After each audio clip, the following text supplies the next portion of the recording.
Hello, my name is Joseph, and I'm a bespoke shoemaker, bootmaker based in Mianjin, Brisbane. In Australia, the options for further training, especially if you're interested in welted footwear, welted bespoke footwear, are basically nothing.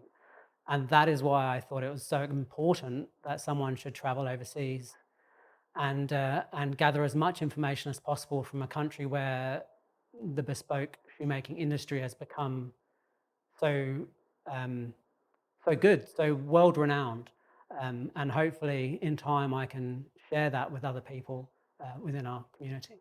Bespoke is a term that is wildly overused by fashion labels, by everyone it seems.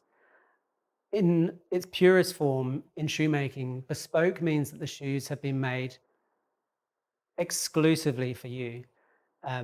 It's not just a choice of colors or a choice of finishes. It's the whole shoe, including the lasts, have been made exclusively for you. And shoemakers achieve that by measuring your feet, creating, maybe they might take plaster casts, or they might 3D scan your feet, or they might just record the information in 2 dimensions, but they will create a pair of lasts that are yours. Lots of customers say that they can see their feet in their lasts in the same way that you can see your mother's eyes in your children, or or in yourself. The tradition of bespoke shoemaking has traditionally lain with the big European cities like London, Paris, Florence, or Budapest, and it has done for hundreds of years. But recently, maybe over the past 50 or so years, Japan has become the new epicenter, I guess, of bespoke shoemaking. And I really wanted to understand how they had achieved that, and why and how they are able to maintain that.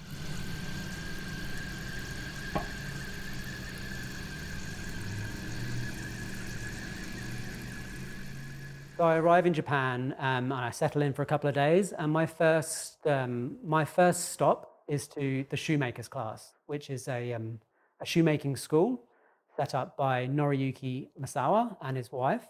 Masawa-san is an artist as well as a shoemaker. His works are often very conceptual, and sometimes quite out there, but they are absolutely beautiful, and the workmanship is just stunning. The magic behind the shoemakers class and other shoemaking schools worldwide really is that they've managed to distill decades worth of information from their own experience and their master's experience into a curriculum. And that curriculum you can attempt to learn in its entirety over the course of a year or two, or bit by bit by dipping in for a few days here and a few days there. But at the shoemakers class, there is half a dozen students who are on that long journey, and they often become teachers afterwards. One of the best things about the shoemakers class were the other students, who were mainly young and just super dedicated to shoemaking. Even if they hadn't yet developed the practical skills, their knowledge of shoemaking and shoemaking history and shoemaking styles over the centuries was unparalleled. And everyone was so friendly and eager to help. Overall, I had a fantastic time at the shoemakers class. If you are starting in shoemaking, I would thoroughly recommend going there and making a couple of pairs of shoes from start to finish. If you're someone with a little bit more experience, I would go there and focus on one very small aspect of shoemaking. Shoemaking is that, the more you learn, the smaller the gains are, but each tiny little thing makes a big difference overall. So where I'm at now, I'm focusing on things like, how to get the perfect fudge marking in my outsole stitching, or improving my overall balance. Whereas when you're starting, you want to know how to welt, how to make shoemaker's wax, or stuff like that. Looking back, I think one of the first big things that I learned comes from the shoemakers class, and it goes back to the fact that all the students were young and already incredibly knowledgeable. And that makes me think that in Australia, especially where there is no opportunities for shoemaking, we need to try and introduce it at a much younger age. If we can get kids at high school age learning crafts, not just shoemaking, but whether it's leatherwork or ceramics or any kind of heritage craft, then I think that can only benefit us in the future. Not all kids are suited to traditional, you know, STEM subjects or just the traditional academic education. If we can empower some kids to learn practical skills and be passionate about them, then that'll be a fantastic thing. After a month, I left the shoemakers class. I'd made my one pair of shoes. I learned a lot, and it was a great introduction into the Japanese approach to shoemaking, but also to Japan. Just having that time with the other students to talk and understand some of the cultural kind of differences between us was really important.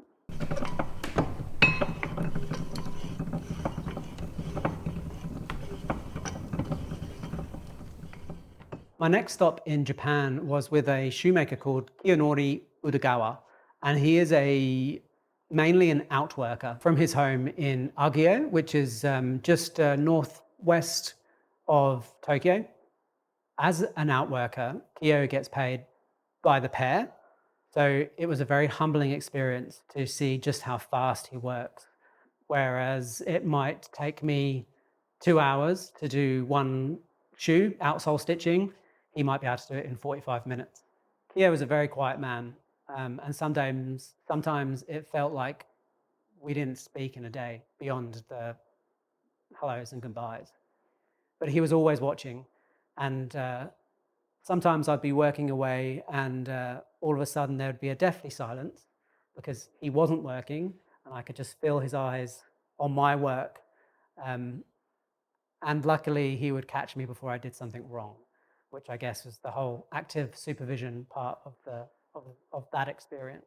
I made a pair of loafers at Kiyo's workshop, these loafers actually. And one thing that perhaps I hadn't appreciated at the time is just the sense of balance that as bespoke shoemakers we are trying to achieve. The other thing I learnt with Kiyo is just how important it is to have a good process. As a shoemaker that makes shoes predominantly for other people on a piece by piece basis, on a piece rate, if you like, is having a good process can be the difference between being paid and not being paid, or running overtime on a project which is going to end up costing you money. So having a set order of things is really important. And also, sometimes it pays to not do something, especially as shoemaking is mostly done with the leather in a mellow state, which means it's slightly damp. Sometimes to allow things to dry out properly over the course of a couple of days is much, much better than trying to shortcut and move on to the next process while it's still damp. It could be the difference between a good pair of shoes and a could have been a good pair of shoes. I think with Kiyo-san, the importance of speed, patience, and process were the kind of fundamental takeaways. And I've certainly taken on the patience and process part, but I'm still slow.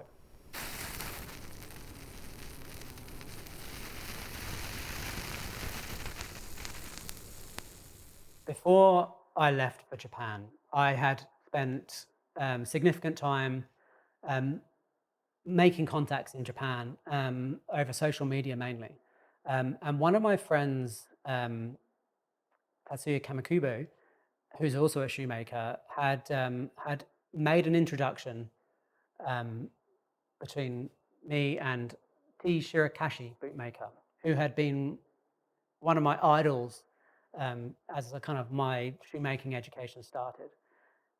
He has a style that I really identified with. Anyway, other Churchill Fellows had advised that towards the end of your trip, leave a few weeks spare. Don't plan anything until you get there.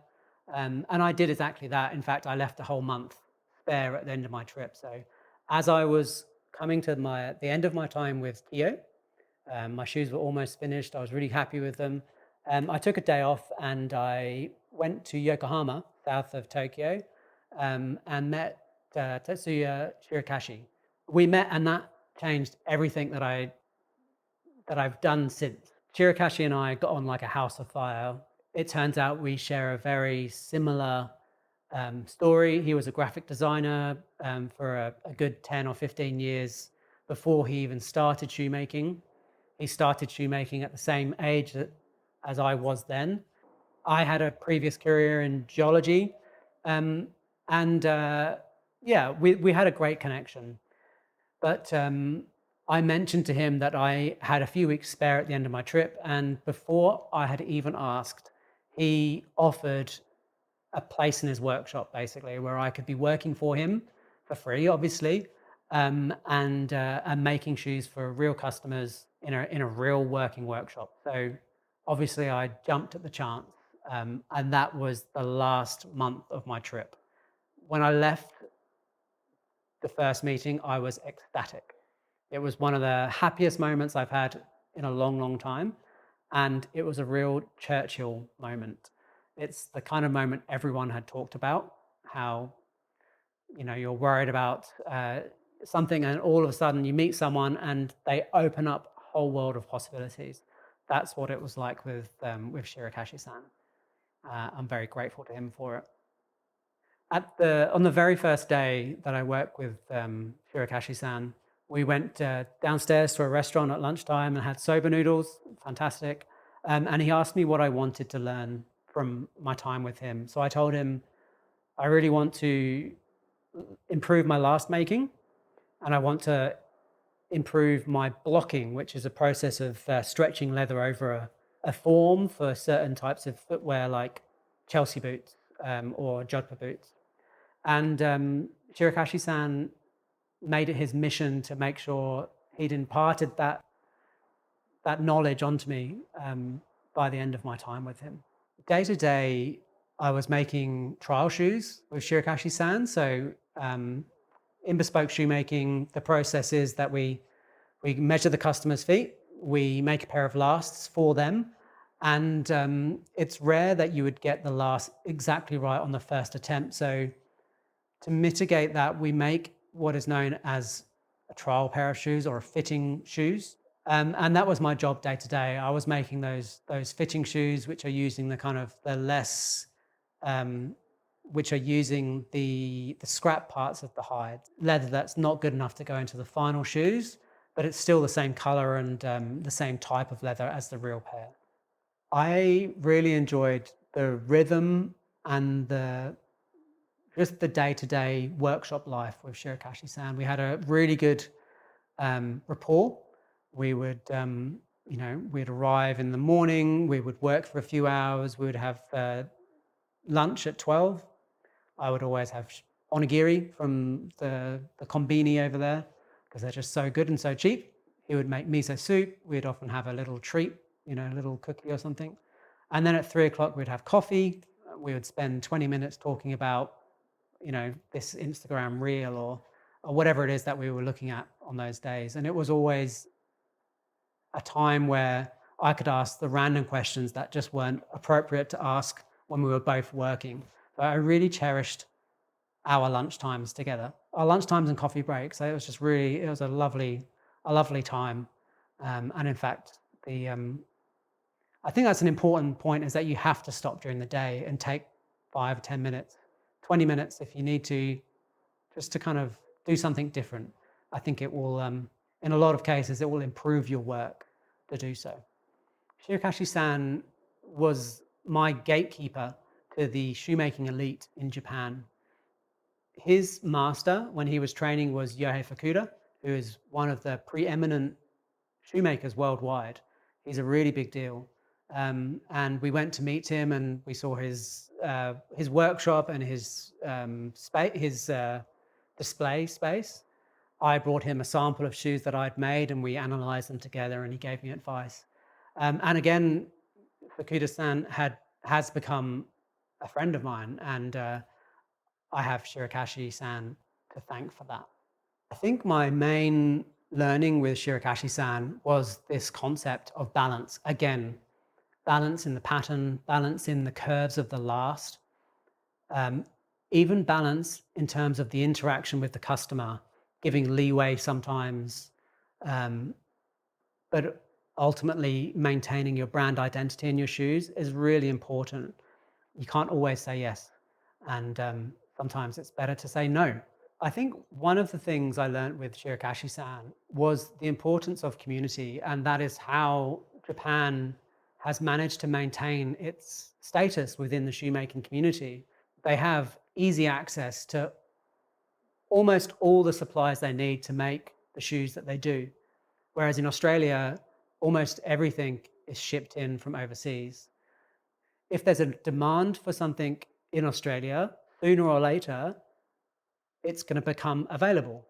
Someone's going to see an opportunity, a business opportunity, and come here and start supplying that thing. So that's what we need to do. Shirakashi-san has become a lifelong friend of mine. And in fact, I went back earlier this year, and I worked with him for another couple of months. And I asked him if he would be my mentor, and which he's accepted, I guess. And, he'll probably regret that, as I'm always on the phone or via DMs asking him questions about this, that, and the other. But he's a fantastic guy, and I will forever be grateful to him for what he's given me in terms of my shoemaking education and beyond.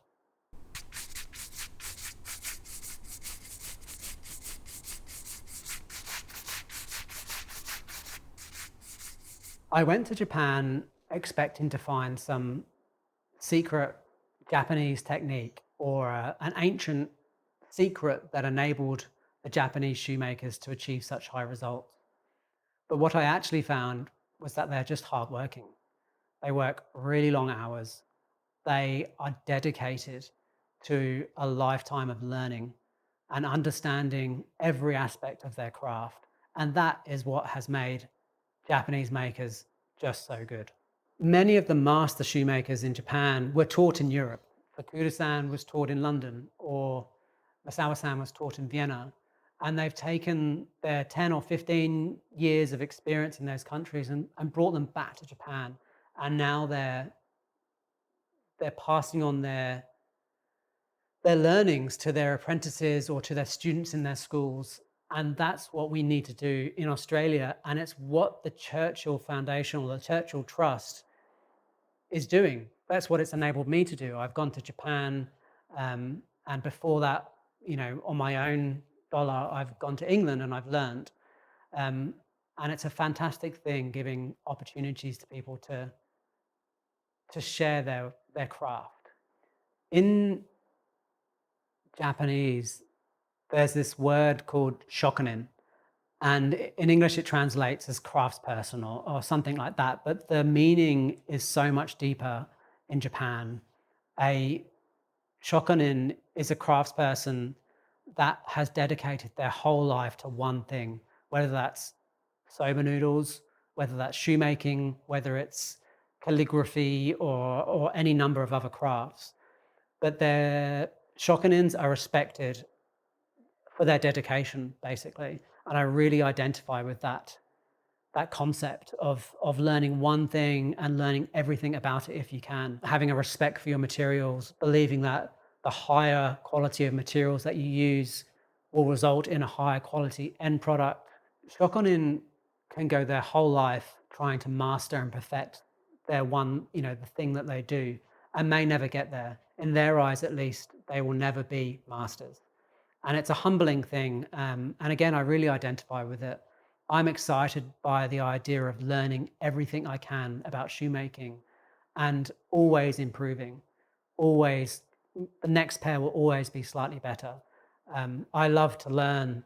And if I wasn't making shoes, I'd be making something else and trying to do the same thing.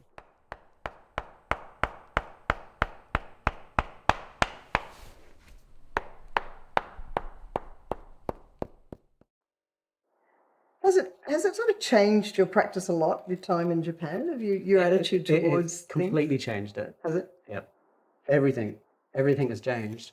So when we worked together, when we had our spaces together, my main focus was leatherwork, and I was making shoes as like a personal kind of passion, if you like. But coming back from Japan and being given a boost of confidence by like, you know, my mentor over there, Shirakashi-san, and his master, Yohei Fukuda, and all the people around me, I was kind of accepted as a shoemaker of some regard. And Japan was such a huge influence, and I will continue to go back and Will you? you know, yeah, I mean, Yeah. I went back last year for another couple of months and worked with Shirakashi-san over there, and hopefully I can do the same again, because Yeah. I mean, you learn so much more just like this Yeah, yeah. than you do being taught in, you know, a school, or like doing a singular exercise. Just being in someone's presence who knows what they're doing, even if you don't speak, you know, I can learn a lot about what you're doing just by watching you work, seeing the way you do things and don't do things. I mean, if anyone's trying to learn a craft, try and spend some time with a master in their workshop.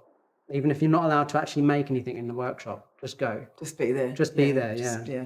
So did they talk a lot about their own path as to how they became shoemakers? Was that part of their? They did, and they did it. I mean, it's a part of the whole story, and why I went to Japan is that a lot of the makers there have learnt overseas. So maybe the first or second generation of people who went to Europe learnt with the big houses like Lobs or whatever, and then came back to Japan, which is exactly what the Churchill thing has enabled me to do. But yeah, they do talk about it, and they, you know, having a laugh with Yohei Fukuda about baked beans, for example, because, like, you know, that's all he could afford to eat when he was learning shoemaking in the UK. Or I mean, it's just, you know, that's just a cheap meal. But yeah, we had a good laugh about that. And Shirakashi-san was a graphic designer, a very kind of similar age to me when he started making shoes. So we were both in our late 30s or something when we started it, which was a lovely kind of parallel between us. But and that's what we have to figure out now, is how do we move forward as a community and a culture of craftspeople. How do we move forwards and make sure that it's not going to just fizzle out? Yeah. You know what I mean? We can't be afraid to do things our way. And we, much like the Japanese have done, they've taken a very pragmatic approach and do so in lots of different ways. But I think, you know, in Australia, we have to adapt to, you know, what we're good at over here, whether that's making, you know, a more relaxed style of shoe, or, you know, we've got a really well-developed high-tech industry, is that the word? Like using like 3D scanning and 3D printing and all that kind of stuff to improve what we do. And for example, I can see that 3D scanning is going to become really, really important. At the moment, it's used a lot in orthopedic footwear, but it can be so valuable. Like even now, for example, traditionally, so if I want a pair of trees made for this last, I need to send the last, the physical thing, to the maker, which there are no last makers in Australia anymore. I have to send this somewhere, and that's a whole lot of energy used to do that, you know, and time and money. Yeah. Whereas I can now 3D scan this last and send that data in an email. That's a fantastic thing. And it's so much greener, it's easier, it's quicker, it's cheaper. But it's not to say, you know, the skills of making the last are still there. And I don't think that's going to change, because you need to feel there's such a complex kind of set of curves. Yes. To achieve that in CAD, it's really difficult. But there's no reason we can't use CAD to our advantage in saving time and all the rest. So yeah, we need to be able to do both, to respect the old and bring in new. Because what is it about shoes that they are just such an object of fantasy? I don't know. They I mean, obviously in their base form, they're a practical thing that cover our feet, and that's fine. But if you look at a last, they are beautiful things, like in their own right. They're exquisite. They have such a nice form to them. There's not a straight line in any of that. No. That's what I love about them. They're such beautiful forms. Yeah. And how you can manipulate all of this leather, which starts off stiff as a board. Yeah. Yeah. You know, for all the rough stuff anyway. Yeah. And turn it into something that is like beautiful. Yeah. and people wear them, and because it's bespoke, they fit people. And that's, I've said it over and over again, but bespoke is all about fit. It's not like what color lacings you have or anything like that, which is how it's marketed a lot of the time. But yeah, it's about fit, and a lot of people who buy shoes from the likes of me have a trouble they've never had shoes that fit them properly. Yeah. The one customer who had very, very flat feet and had like, big orthotics in his shoes, to fill the space of like, a pair of shoes, came to me, and we were able to make him like a loafer, which is a really hard shoe to fit for someone because there's no laces to hold it on. And that was like such a treat for him because he's never had shoes that he could wear without stuffing them full of orthotics, basically. Wow, that can be life-changing, actually. Yeah, and it's so nice for me as well, as the maker, to be able to enable someone, or to give someone the confidence to wear nice shoes instead of like a clunky pair that's bought off the shelf. Yeah, that you've got to adjust yourself, and it is never right. Yeah. It must feel incredible. It feels really nice. And it's a privilege to do that. But I understand that bespoke shoemaking or bespoke shoes are not accessible to everyone. No. It's 100 and however many hours in a pair of shoes. That's a lot of money. If you do the maths, get your minimum wage from that, which is what I earn, if that. Yeah. And they're an investment for sure. I think it's interesting. When I demonstrated a show, possibly the most engaged audience are that 12, 15-year-olds. Yep. You'll see them there, and they'll be looking, and they'll be really watching, and whoever they're with will want to go maybe, but there's one person, and you can see this. Yeah, you can pick the one that's going to. It's just like there's something in that for them, and so how do we stream those people? How do we make that known to them that this exists? So through the education system, as it is. That's exactly it. I think it has to come back to like that age group, those kind of formative years, and we need to encourage the kids that don't necessarily fit into the traditional, I'm going to be a doctor, I'm going to be a fireman. We have to make it okay for people to want to do this. Yes. And we need to make it accessible for them. And finding those kids where you can just see they've got the spark. That kid who has never made anything in their life, really, to see them make a wallet or something, and they realise that, I've made this thing with my hand, it's incredible. It's such a nice thing to be able to do as a maker.